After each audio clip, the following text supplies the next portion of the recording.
నమస్కారం. అయితే మనకు ఇప్పుడు ఈ ఊర్లలో గానీ, లేకపోతే మామూలుగా జనరల్ ఎక్కడైనా గూడా ఈ మంత్రాలు చేయడం, చేపియడం రకరకాలు ఏవైతే ఉన్నాయో వేరే వాళ్ళకి హాని తలపెట్టడానికి ఒకటి, లేదంటే తమ కోరికలు తీర్చుకోవడానికి ఈ ఇతర పద్ధతులు వాడుకోవడం ఇవి ఏవైతే ఉన్నాయో ఇది స్పిరిచువాలిటీ కాదు. ఇది ఇంకా భౌతిక దీంట్లోనే ఉండడం అనమాట. అంటే భౌతిక కోరికలతో గానీ, లేకపోతే అసూయ ద్వేషాలతో గానీ ఇతరులకు హాని తలపెట్టేటువంటి అటువంటి మనస్తత్వం కానీ ఇవన్నీ ఉండి మీరు ఏం చేసినా అది ఎంత పవర్ఫుల్ అయినా ఎటువంటి మంత్రతంత్రాలు ఏం చేసినా కూడా అది ఆధ్యాత్మికత కాదు. అది ఇంకా మీరు దాన్ని ఏమంటారు, ఇంకా బందీ అయి ఉన్నారని అర్థం అనమాట. అంటే మీ నుంచి మీరు ఇంకా స్వేచ్ఛ పొందలేదు, బందీ అయి ఉన్నారు. సో అందులో భాగమే ఇదంతా. ఇప్పుడు ఎట్లా అంటే, ఇప్పుడు రకరకాల బిజినెస్లు చేస్తూ ఉంటారు, చిన్న వ్యాపారాలు పెద్ద వ్యాపారాలు చేస్తూ ఉంటారు. అందులో పోటీ ఉంటుంది, ఒకరికొకరు పోటీ ఉంటుంది. ఇప్పుడు ఒకే ఫీల్డ్లో ఒకే ఏరియాలో ఒక షాప్ ఉన్నట్లయితే ఇటు కొంతమంది వస్తారు, అటు కొంతమంది వస్తారు, లేకపోతే ఒక దానికి ఎక్కువ వస్తారు, ఒక దానికి తక్కువ వస్తారు కావచ్చు. ఇక్కడ కొద్దిగా పోటీ ఉంటుంది, ఇక్కడ కొద్దిగా కాన్ఫ్లిక్ట్ ఏర్పడే ఒకసారి మనకి ఎక్కువ వస్తుంది, ఎక్కువ సంపాదిస్తుండు నాకు లేవు, ఎక్కువ గిరాకీ వస్తుంది నాకు లేదు.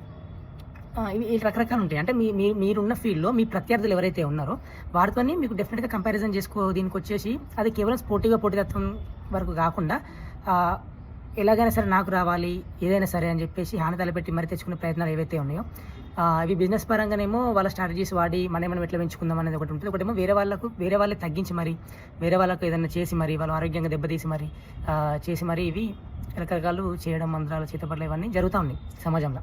సో ఇదంతా కూడా ఇంకా మీరు బందీ అయ్యి ఉన్నారని అర్థం అనమాట. ఇంకా మీరు బందీ అయ్యే ఉన్నారు, ఇంకా ఎదగాల్సి ఉందన్నమాట. మనస్తత్వం ఇంకా కరెక్ట్ లేదు, ఇంకా జంతు స్వభావంలోనే ఉన్నట్టు ఇదంతా కూడా. సో ఎప్పుడైతే ఇవన్నీ దాటి ఒక మంచి పద్ధతిలోకి వచ్చినప్పుడు మాత్రమే అది మీ నుంచి మీరు ఎంతో కొంత స్వేచ్ఛ వైపు అడిగేసినప్పుడు మాత్రమే అది నిజమైన ఆధ్యాత్మికత దారిలో మీరు ఉన్నట్టు అవుతుంది అనమాట.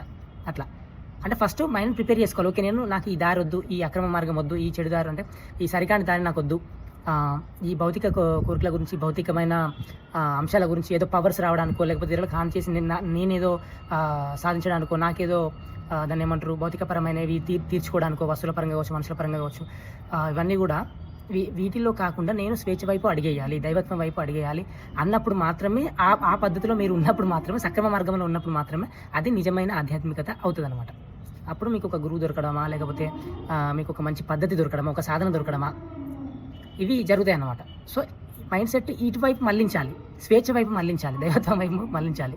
ఓకేనా? ఎంతసేపు దీంట్లోనే కూరుకుపోయి ఇరుక్కొని ఉండడం మంచిది కాదనమాట. అట్లా దాని నుంచి ఎప్పుడైతే బయటపడతారో ఈ కంపారిజన్స్ చేసుకోవద్దు. ఇప్పుడు మీరు మీ చుట్టుపక్కల వాళ్ళతోనో, మీ రిలేటివ్స్తోనో, మీ ఫ్రెండ్స్తోనో కంపేర్ చేస్తారు, కానీ అంబానీతోని, అదానితోని వీళ్ళతో ఎందుకు కంపేర్ చేయరు? పెద్ద పెద్ద బిజినెస్ పీపుల్తో ఎందుకు కంపేర్ చేయరు? మీ ఫ్రెండ్స్ కంటే, మీ రిలేటివ్స్ కంటే వాళ్ళకి ఎక్కువ ఉంది కదా, వాళ్ళకి సంపాదన ఎక్కువ ఉంది, వాళ్ళు కోట్లలో ఉన్నారు కదా, వేల కోట్లలో ఉన్నారు కదా, వాళ్ళతో ఎందుకు కంపేర్ చేసుకోరు? మీ పక్కన ఉందని కంపేర్ చేసుకుంటారు కదా.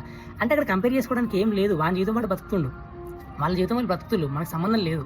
మన జీవితం ఏంటి, మన కర్మల ప్రకారం మనకు వస్తుంటే, వాళ్ళ కర్మల ప్రకారం వాళ్ళకి వస్తూ ఉంటాయి. ప్లస్ మనం ఇప్పుడు ఎంత ఎఫెక్ట్ పెడతాం, మనం సాధించాలనుకున్న పనులు మనం ఇప్పుడు ఎంత ఎఫెక్ట్ పెడతాం, కేవలం కర్మలతోనే కదా, మనం ఎంత ఎఫెక్ట్ పెడుతున్నాం, మనకి ఎంత సక్సెస్ వస్తుంది, ఎంత ఫెయిల్యూర్ వస్తుంది, ఇంకేం చేయాలి అన్నవరకు చూసుకోవాలి. తప్పితే ఇప్పుడు ఈ కాలంలో, ఏ కాలంలో అయినా కూడా, మరీ ఇప్పుడున్న ఈ కాలంలో మనిషిని పతనానికి తీసుకెళ్లేది కంపారిజన్. ఫస్ట్ కంపారిజన్తోనే మీకు అన్ని అరిషడ్ వర్గాలు అన్నీ వస్తాయి. ఇక అసూయ ద్వేషాలు, కామక్రోధం, మదమాత్సర్యాలు, మోహం మదమాత్సర్యాలు, ఇవన్నీ కూడా ఈ కంపారిజన్తోనే మెయిన్ మూలం ఉన్నారు. కలియుగంలో అత్యంత ప్రమాదకరమైనది మనిషిని పతనానికి దారితీసేది ఏంటంటే కంపారిజన్, పోలిక, ఇతరులతో పోల్చుకోవడం అంట. అట్లా కాబట్టి అది ఒక్కటి తీసేస్తే ఫస్ట్ మీరు ఫ్రీగా, స్వేచ్ఛగా, ప్రశాంతంగా ఉంటారు. ఆ తర్వాత మీరు ఇప్పుడు చెప్పినట్టు సక్రమ దారిలో ఉన్నట్లయితే బెటర్ అనమాట.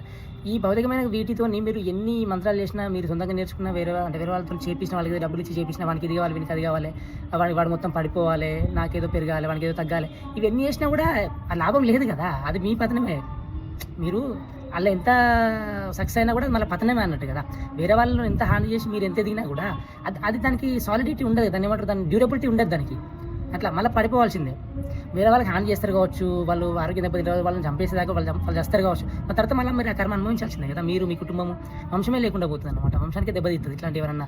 వంశాలు ఒక్కరు ఏదైనా పాపం చేస్తే వంశం వెంటాడుతూ ఉంటారు. మనకు మురారి సినిమాలో చూపించినట్టుగా కొన్ని పాపాలు అంత డేంజర్ ఉంటాయి అనమాట. కొన్ని పాపాలు ఎట్లుంటాయి అంటే కేవలం మీతోనే పోతుంది, మీరు అనుభవిస్తే పోతుంది. ఈ పిల్లలకు, మన వాళ్ళకు, వంశానికే 3 తరాలకు 7 తరాలకు కూడా వెంటాడుతూ ఉంటుందని చెప్తూ ఉంటారు అనమాట. అట్లా కాబట్టి అటువంటి వాటికి పోకూడదు. Anyway, thank you.